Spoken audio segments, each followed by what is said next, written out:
Bapak Ibu mungkin sudah pernah mendengar yang namanya jurnal yang terindeks Sinta.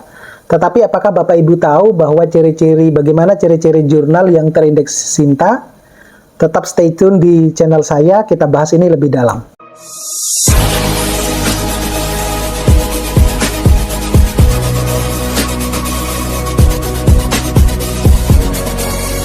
Assalamualaikum warahmatullahi wabarakatuh.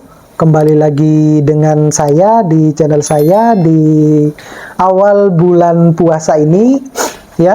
Nanti saya nggak tahu uploadnya kapan ini, ya. Jadi kali ini saya akan membahas ciri-ciri jurnal yang terindeks Sinta, ya. Jadi saya mungkin sebagian besar ya Bapak Ibu dosen itu sudah tahu yang namanya jurnal yang terindeks Sinta, ya.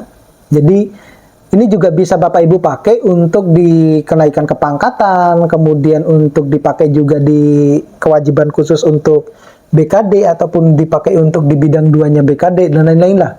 Ya, artinya ini menunjang karir dosen ke depannya.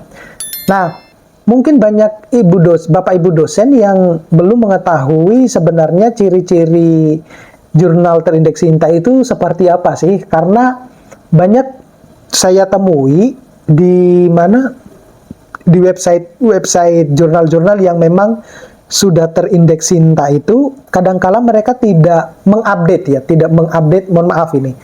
Kenapa saya katakan demikian? Karena saya juga pengelola jurnal di kampus saya. Jadi kadang mereka tidak mengupdate sertifikat ya, terutama sertifikat akreditasinya ya. Kita berbicara dulu untuk yang kalangan yang terakreditasi Sinta 1 misalnya sampai Sinta 6. Mungkin tujuannya adalah untuk menarik peminat Bapak Ibu dosen untuk menulis di jurnalnya gitu ya. Contoh kecilnya misalnya begini. Kalau kita tidak teliti terkait dengan akreditasinya ini, besar kemungkinan kita juga akan tercolong gitu loh.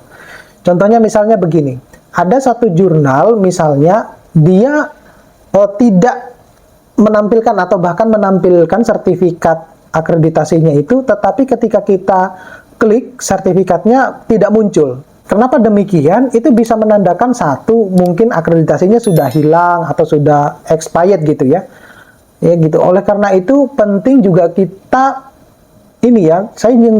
saya alami itu adalah kesulitan atau lamanya respon para pengelola jurnal untuk membalas yang terkait dengan pertanyaan-pertanyaan yang ada di jurnal masing-masing. Oke? Nah, ciri-ciri apa saja yang perlu Bapak Ibu ketahui untuk jurnal-jurnal yang terindeks Sinta ini? Yang pertama itu adalah memenuhi kaidah keilmuan. Nah, ciri yang pertama ini adalah apa sebenarnya kaidah keilmuan itu? Jadi kaidah keilmuan itu adalah artikel yang dimuat harus melalui proses observasi ya. Jadi yang namanya harus dilihat dulu, direview dulu lah, maupun studi pustakanya seperti apa. Jadi artikel ini sebelum akan dimuat itu kan direview ya. Jadi jangan marah, jangan kecewa kalau memang di revisinya harus banyak gitu. Karena itu untuk menentukan satu, menjaga kualitas jurnalnya. Yang kedua, biar kualitas artikel Bapak Ibu itu menjadi lebih baik. Semacam itu. Saya seringkali menemui beberapa penulis ketika saya review, kemudian ngomel ke saya gitu. Itu padahal saya satu untuk menjaga kualitas jurnal saya yang selama ini saya kelola. Yang kedua, biar tulisannya mereka itu bagus loh gitu ya. Tuh, karena semakin banyak dibaca oleh orang lain, semakin banyak masukan, itu semakin banyak untuk menentukan kualitas dari artikel kita. Kemudian ciri yang kedua itu adalah tentunya jurnalnya memiliki ISSN ya. Saya kira ini adalah suatu standar basic gitu ya. Artinya sebuah jurnal itu pasti memiliki yang namanya ISSN. Tapi perlu juga Bapak Ibu ngecek bahwa ISSN-nya itu betul apa enggak, ya. Terutama kalau kita berbicara di jurnal internasional abal-abal ya. Nanti Bapak Ibu bisa lihat di video saya yang satu yang terkait dengan jurnal abal-abal atau jurnal predator gitu. Karena ada ketika kita cek ISSN-nya ternyata ISSN-nya bukan ISSN asli tapi palsu gitu. Nah, kemudian yang ketiga itu memiliki terbitan versi online. Nah, sudah jarang sekali yang meminta versi cetak ya. Kenapa demikian? Satu, untuk menjaga lingkungan. Ya, Anda Bapak Ibu tahu kan kalau kertas itu kan diambil dari bahan bakunya kan dari kayu. Jadi untuk mengurangi bahan baku ya pembuatan kertas ini, maka salah satunya itu adalah sudah mengurangi mereduce ya penggunaan kertas semacam itu. Oke.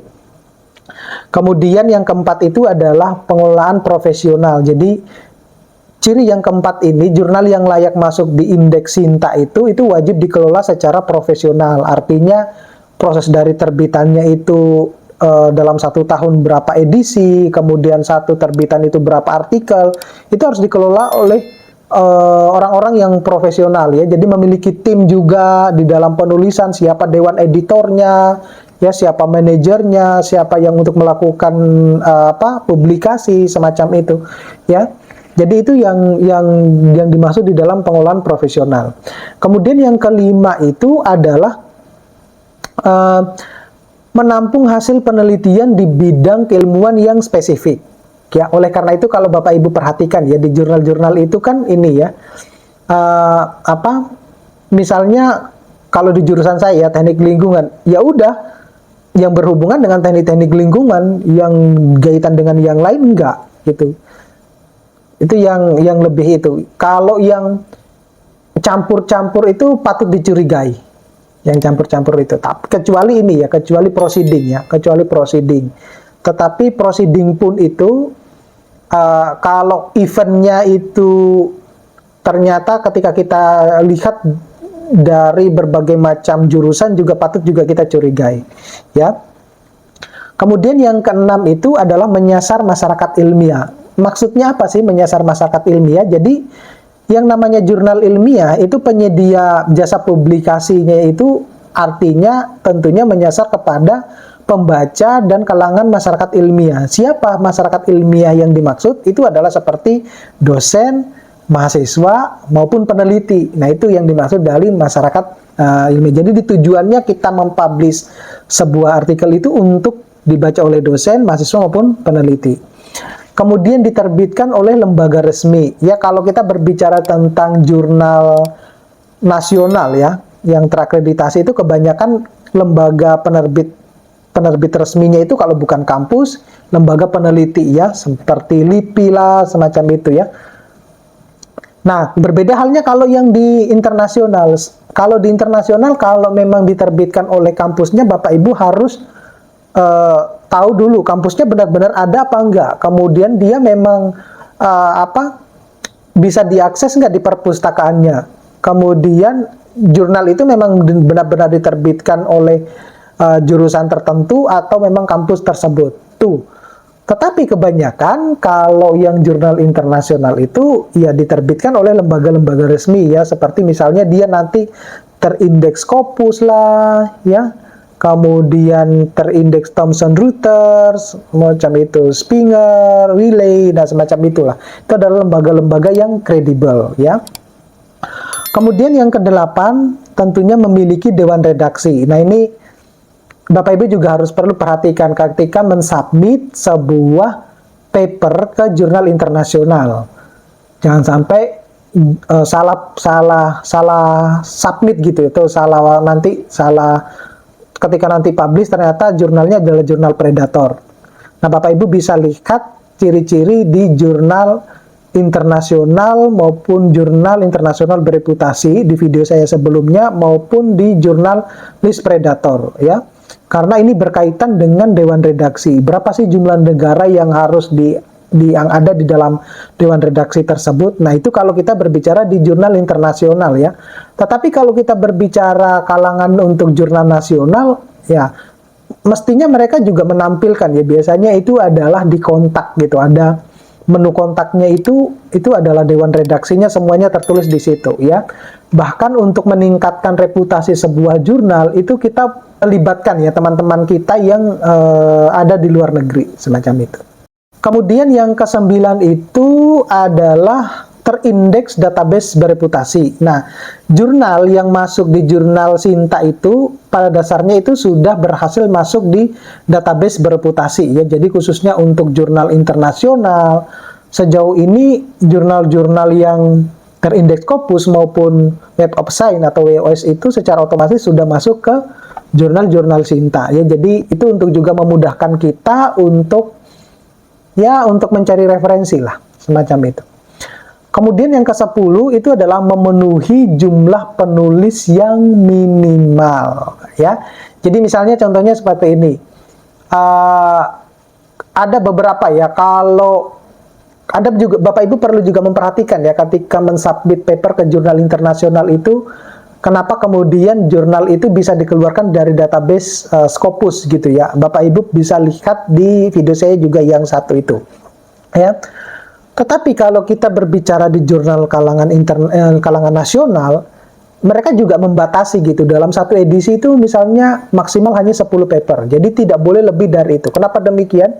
Itu akan mempengaruhi kualitas atau peringkat jurnal di edisi berikutnya, pada periode berikutnya gitu. Jadi kan ketika akreditasinya itu sudah habis, sudah expired, itu kan akan direview kembali ya, akan ditinjau bahwa apakah ini bisa bertahan pada peringkat tersebut atau bahkan naik, semacam itu. Jadi kalau kualitas papernya bagus, kemudian terbitannya juga konsisten, ya tidak telat, kemudian jumlah paper yang publish juga konsisten, nah itu besar kemungkinan jurnal tersebut akan naik peringkat. Nah semacam itu. Sama halnya dengan jurnal internasional. Jurnal internasional itu naik peringkatnya berupa impact factor. Jadi semakin tinggi impact faktornya, ya semakin sulit jurnal tersebut ditembus gitu. Jadi kalau kita punya jurnal internasional bereputasi dengan impact faktor yang tinggi, biasanya jurnal-jurnal kedokteran itu gila-gila impact faktornya, di luar dari nalar saya. Jadi bahkan sampai impact faktornya 200 gitu loh. Itu yang kalau publish di jurnal gitu, waduh, itu mungkin dalam 1 bulan ratusan yang ini mensitasi paper kita. Publish aja di jurnal yang impact faktornya 3, 4, 5 itu susahnya minta ampun, apalagi yang 200 gitu. Itu di luar nalar saya gitu. Itu biasanya jurnal-jurnal kedokteran itu gila-gila impact faktornya. Oke? Mudah-mudahan ini bermanfaat buat Bapak Ibu informasi ini.